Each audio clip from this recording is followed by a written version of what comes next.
Iran, America, Israel యుద్ధంతో ఇప్పటికే ప్రపంచంలో చమురు, వంట గ్యాస్ సంక్షోభం నెలకొంది.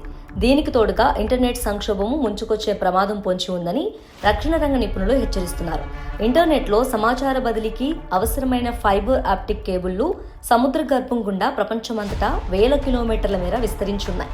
వీటి నుంచే ఈమెయిల్లు, వీడియో కాల్స్, బ్యాంకింగ్ లావాదేవీలు, ఏఐ సర్వీసులు వంటి సమస్తం నడుస్తూ ఉంటాయి. డిజిటల్ ప్రపంచానికి ఇవి రక్తనాళాల వంటివి. ఈ కేబుళ్లలో కొంత భాగం హోర్ముజ్ జలసంధి, ఎర్ర సముద్రంలోనూ ఉన్నాయి.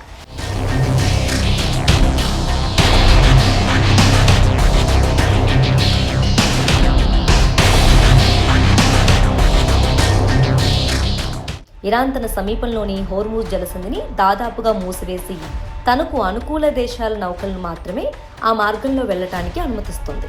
ఇక ఎర్ర సముద్రంలోని బాబెల్ ముందే ప్రాంతం యోమెన్లోని ఇరాన్ అనుకూల హౌతీ సాయుధ గ్రూపుల పరిధిలో ఉంది.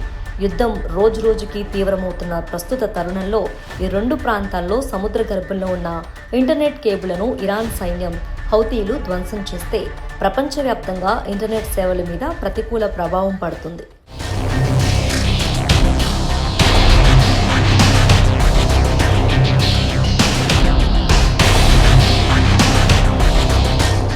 ఎర్ర సముద్రంలో కనీసం 21 సంస్థల కేబుల్ వ్యవస్థలు ఉన్నాయని కెపాసిటీ గ్లోబల్ టెలిజియోగ్రఫీ వంటి అంతర్జాతీయ టెలికాం, డేటా సెంటర్ వెబ్సైట్లు వెల్లడించాయి.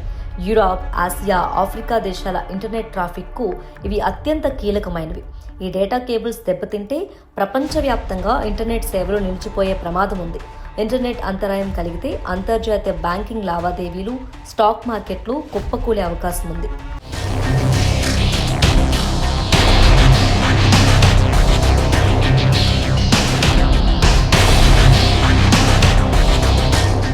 ఇక హోర్ముజ్ జలసంధిలో టాటా, టీజీఎన్ గల్ఫ్ సంస్థతో పాటు మరో 3 సంస్థల కేబుళ్లున్నాయి.